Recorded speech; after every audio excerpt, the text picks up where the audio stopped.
The Burkina Faso Junta makes a breaking announcement. Date, January 3rd, 2025. Security Minister Mahamadou Sana appears on national television at midnight. His face shows tension. His statement is shocking. The nation holds its breath. Our intelligence services have foiled a plot in its final stages to assassinate the head of state, Ibrahim Traoré. Ibrahim Traoré, Burkina Faso's 36-year-old military leader. Junta chief, a man who came to power promising change and independence, and now a target fighting for survival. The Burkina Faso junta announced two separate plots against Ibrahim Traoré were foiled. Assassination plan in January, coup attempt in April. Both sophisticated, both deadly, both aimed at removing Ibrahim Traoré from power. The Burkina Faso junta claims ousted leader Henri Damiba is behind the conspiracy, the same man Ibrahim Traoré overthrew in September 2022. Funding source, neighboring country Ivory Coast. Target, kill Ibrahim Traoré and overthrow the junta government. Replace the current leadership with a government more favorable to foreign interests. But questions remain. How much does the Burkina Faso junta know? Is Ibrahim Traoré really under such a massive threat? Is this a genuine security crisis or political maneuvering? And if the threats are real, why is Ibrahim Traoré such a valuable target? The story begins on a Saturday night in early January. While most of Ouagadougou sleeps, the intelligence services of the Burkina Faso junta are working overtime. For weeks, they have been monitoring suspicious communications, phone calls between Burkina Faso and Ivory Coast, money transfers, secret meetings, all pointing to one target, Ibrahim Traoré. The Burkina Faso junta announced on January 3rd, 2025, that an assassination attempt against Ibrahim Traoré was foiled in its final hours. The operation was so close to execution that security forces had to act immediately. There was no time for lengthy investigations or diplomatic protocols. Security Minister Mahamadou Sana stated, "Our intelligence services intercepted this operation in the final hours. They had planned to assassinate head of state Ibrahim Traoré and then strike other key institutions, including civilian personalities. This wasn't just about removing one man. This was about decapitating the entire government structure that Ibrahim Traoré had built." According to the Burkina Faso junta's disclosure, the attack on Ibrahim Traoré would be carried out through two different methods. The conspirators had prepared backup plans, showing their professionalism and determination. First option, armed attack at close range on President Ibrahim Traoré. Assassins would infiltrate his security perimeter, possibly with inside help, and shoot Ibrahim Traoré at point-blank range. Second option, planting explosives at Ibrahim Traoré's residence.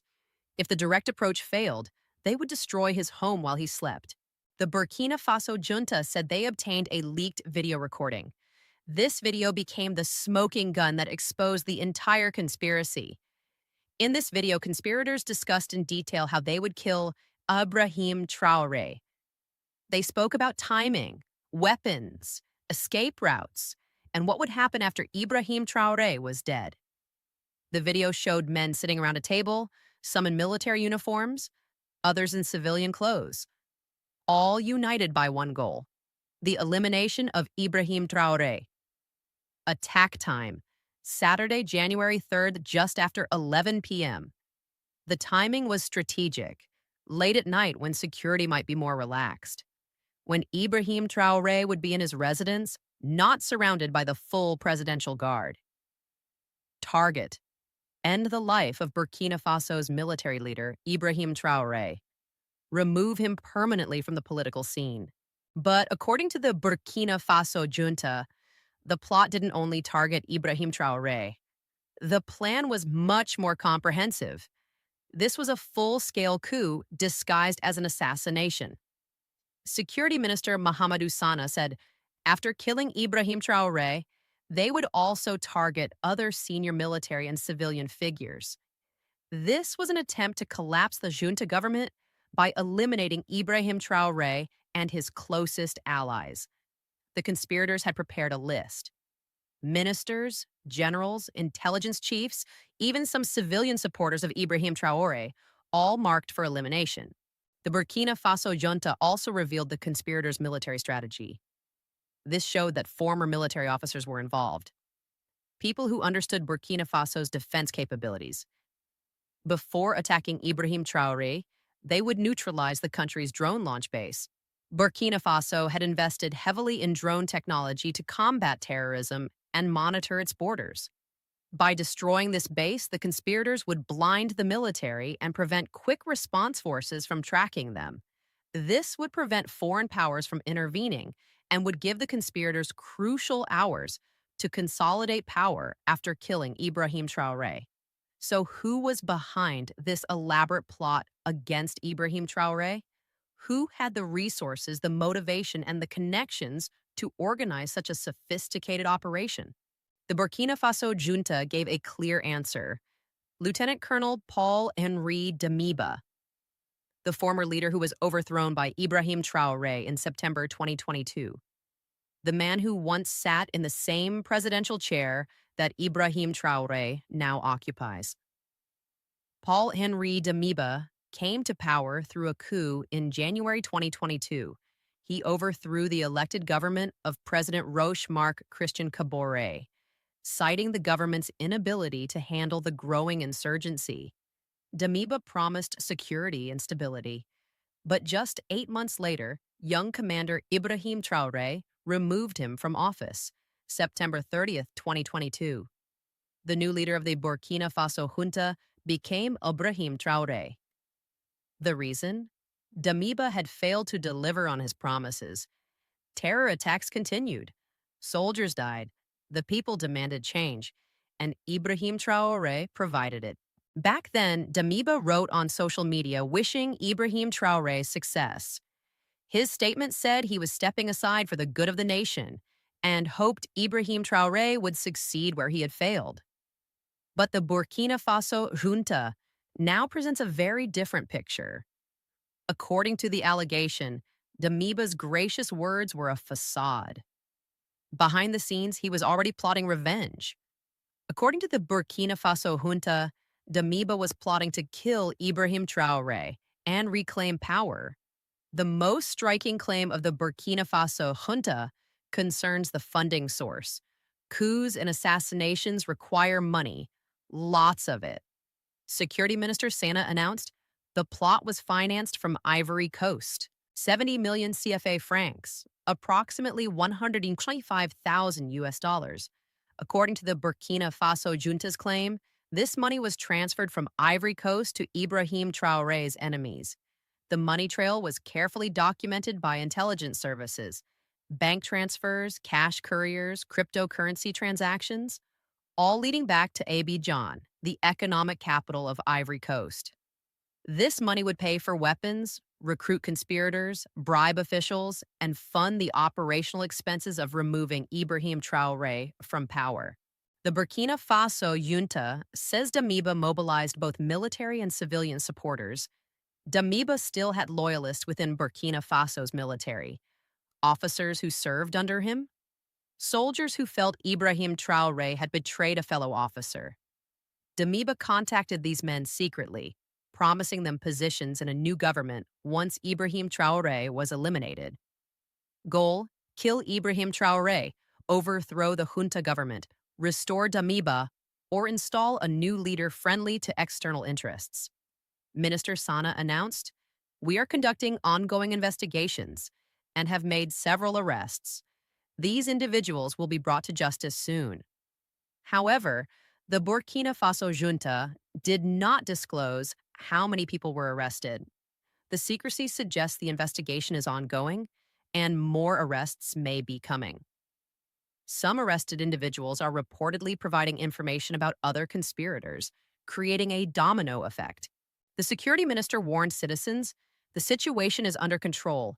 Do not be misled into dangerous schemes out of naivety." The Burkina Faso junta delivered its message. Ibrahim Traoré is safe. But threats continue.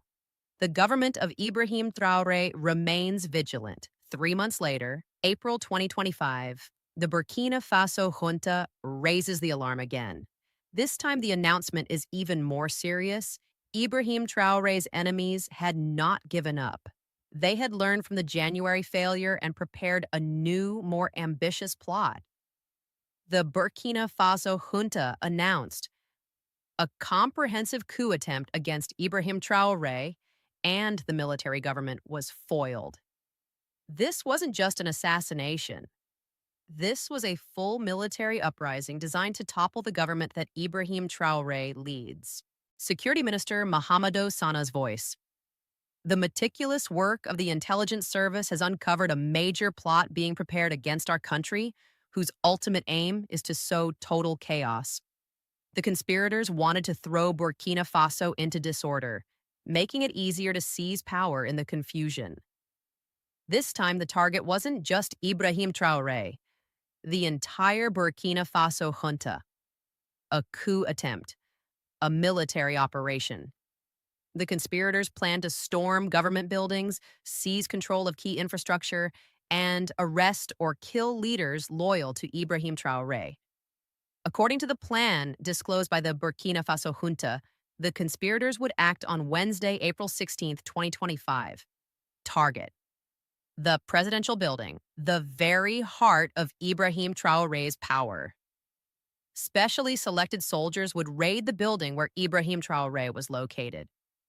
These weren't random recruits. These were trained military personnel, possibly special forces operators who knew how to conduct an assault operation. Minister Sana announced, according to the terrorist conspirators, the maneuver was to culminate in an assault on the presidency of Burkina Faso by a group of soldiers recruited by the nation's enemies.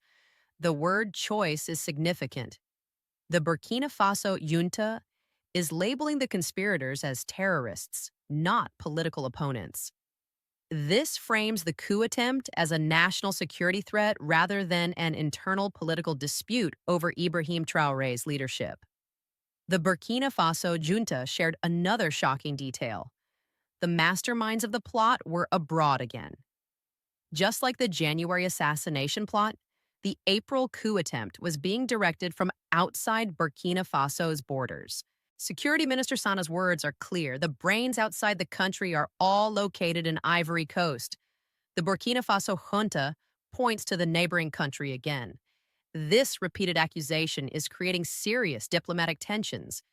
Ibrahim Traoré's government is essentially accusing Ivory Coast of harboring terrorists and supporting regime change operations against Ibrahim Traoré.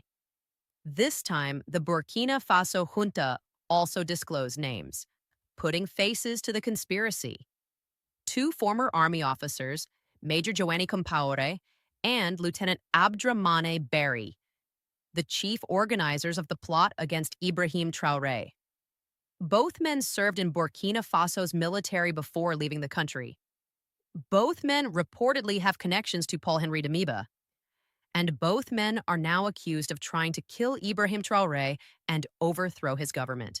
Minister Sana said a dozen officers and non-commissioned officers, including Commander Ouedraogo Frederick, were questioned. The Burkina Faso junta revealed that the plot's roots ran deep within the military structure. Commander Ouedraogo was a respected officer, which made his alleged involvement particularly troubling for Ibrahim Traoré. It showed that even high-ranking officers might be plotting against the junta leadership. According to information given to AFP by security sources, another dozen military personnel were arrested last week. 2 officers among them. The arrests continue as the investigation expands. Accusation: planning to destabilize Ibrahim Traoré's government. Each arrest potentially leads to more names, more conspirators, more people who want Ibrahim Traoré removed from power. The Burkina Faso junta has questioned dozens of military officers in the past year. This isn't a new phenomenon. Since Ibrahim Traoré took power, his government has been rooting out potential threats, all with the same accusation: undermining Republican institutions. In other words, plotting against the junta government led by Ibrahim Traoré. Critics say this is political repression. The Burkina Faso junta says this is necessary security measures to protect Ibrahim Traoré and the nation. July 2024. Ibrahim Traoré had made a statement that now seems prophetic. His words now make more sense in light of the two foiled plots. Ibrahim Traoré's voice: there is an operations center to destabilize Burkina Faso. This center is located in Abidjan, Ivory Coast. They are working day and night to undermine our sovereignty and remove us from power. Ibrahim Traoré had pointed to Ivory Coast back then, too. Many dismissed his words as paranoia or political rhetoric designed to distract from domestic problems. But the Burkina Faso Junta now says their leader Ibrahim Traoré was right. He wasn't being paranoid. He was warning about a real threat. The two foiled plots seem to validate Ibrahim Traoré's concerns about external interference. Ibrahim Traoré, 36 years old, leader of the Burkina Faso junta. So what makes this young military commander so important? Why did two separate plots target his life? What is it about Ibrahim Traoré that makes him such a threat to some and such a hero to others? September 30th, 2022. Ibrahim Traoré took over the leadership of Burkina Faso through a coup. That day, he removed Henri Damiba from office, who had also come to power through a coup 8 months earlier. It was Burkina Faso's second coup in less than a year, highlighting the country's deep instability. Ibrahim Traoré was a young captain, not a general, not a senior officer with decades of experience. But he was determined.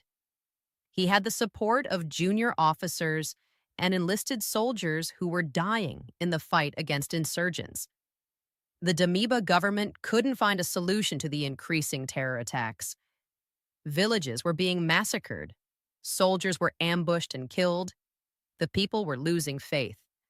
Discontent within the army had grown, and Ibrahim Traoré took action. He led the coup that brought him to power and made him the face of a new generation of African leadership. The new leader of the Burkina Faso junta, Ibrahim Traoré, made promises to the people. He would solve the security crisis. He would fight the terrorists more effectively than Damiba did. He would follow an independent foreign policy. No longer would Burkina Faso be a pawn in great power games, and especially he would reevaluate relations with former colonial powers. This last promise made Ibrahim Traoré popular among young Africans, but also made him powerful enemies. Ibrahim Traoré opened a new page in relations with France. The former colonial power had maintained significant influence in Burkina Faso for decades. French soldiers were stationed in the country. French companies controlled key sectors of the economy. But Ibrahim Traoré demanded change. He demanded the withdrawal of French soldiers from the country. He reviewed military agreements. He questioned economic arrangements that favored French interests. This was a bold step for many Africans.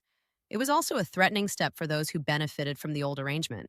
Ibrahim Traoré began to be called the spirit of Thomas Sankara among the people. This comparison is significant. Sankara was a revolutionary leader who governed Burkina Faso in the 1980s. He renamed the country from Upper Volta to Burkina Faso, meaning land of upright people. He promoted self-reliance, fought corruption, and challenged foreign domination.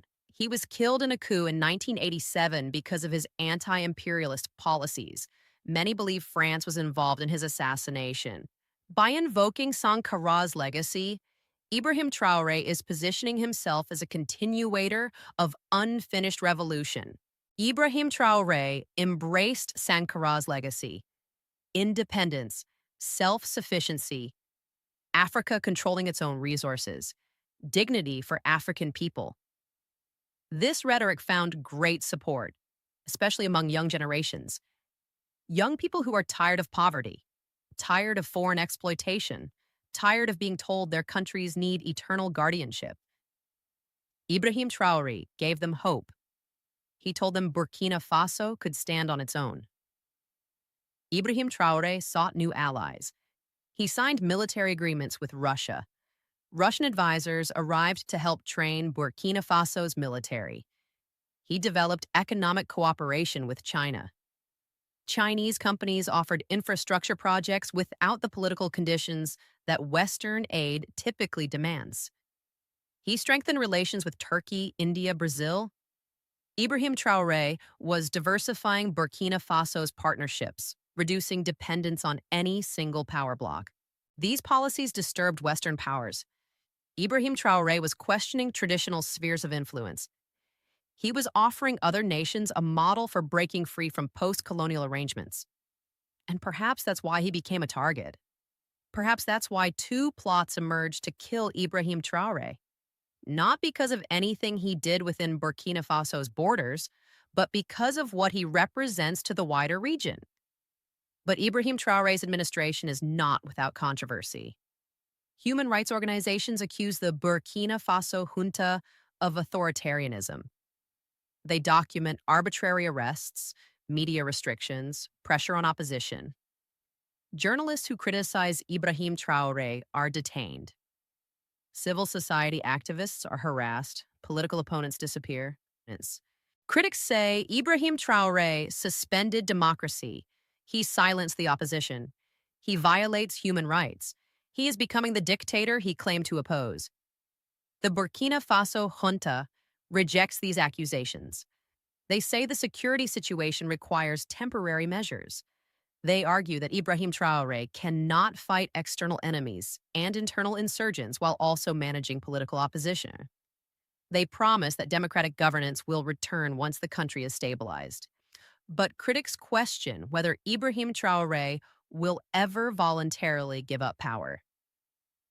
Ibrahim Traoré is at a crossroads.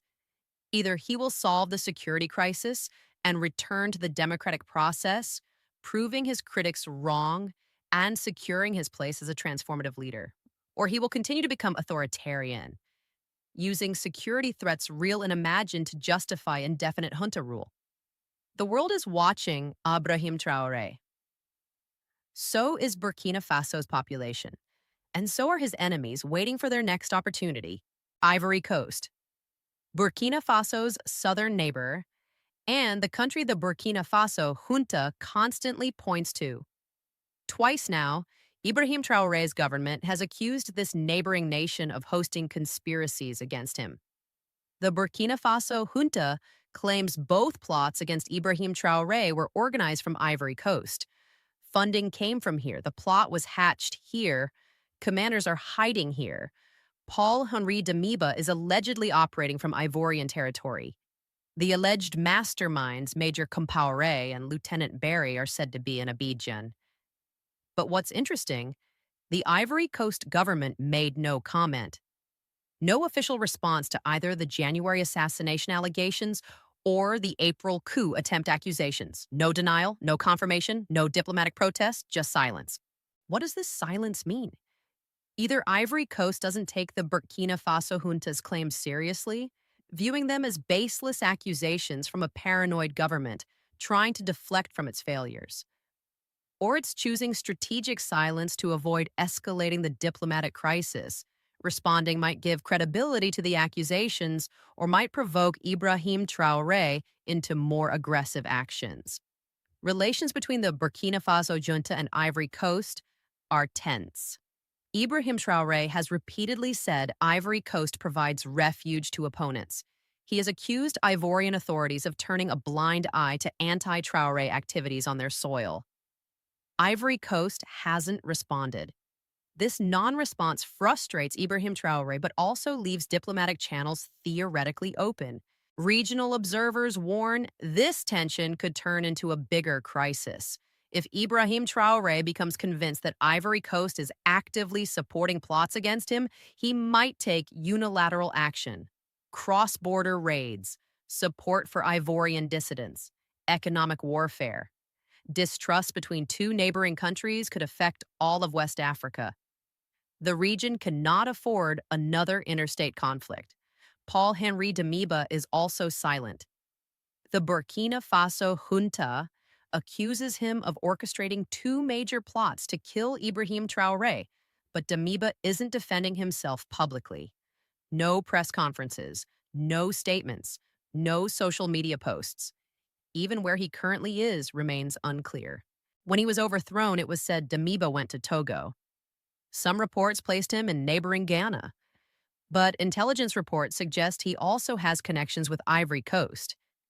The Burkina Faso junta believes Damiba is directing his plots from there, maintaining contact with loyalists inside Burkina Faso, coordinating with foreign backers, and waiting for his chance to return to power over Ibrahim Traoré's dead body.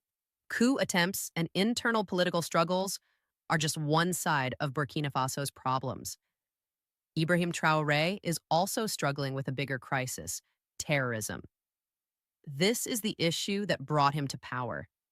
This is the challenge that will define his legacy.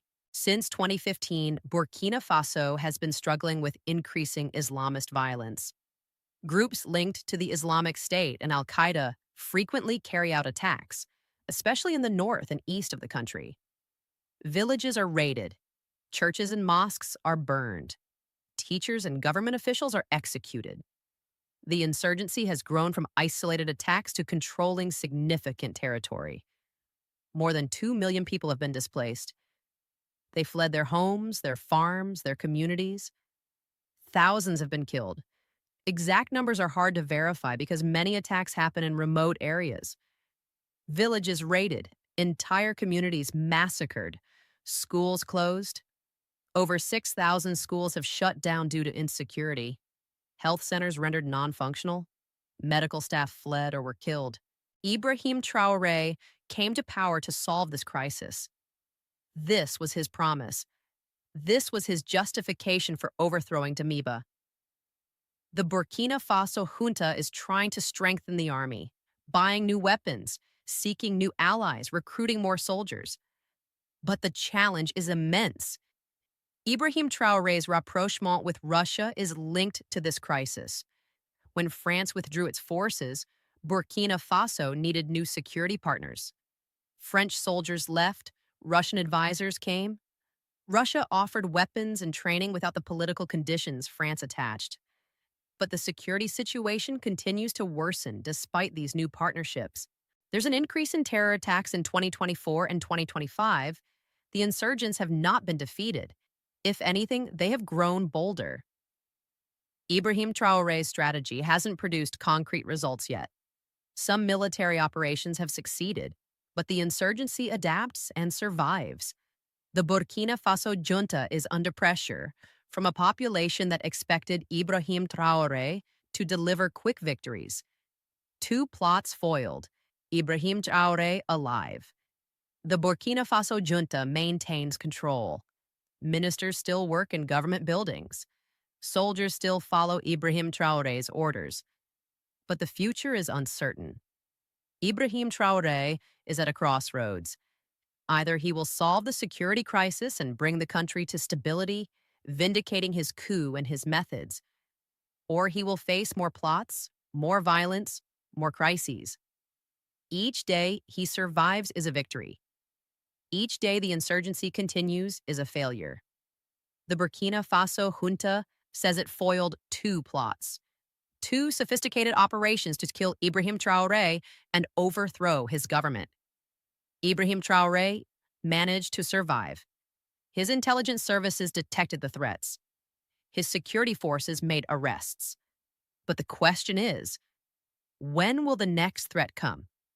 How many more plots are being hatched against Ibrahim Traoré right now? And how long can Ibrahim Traoré's luck hold out?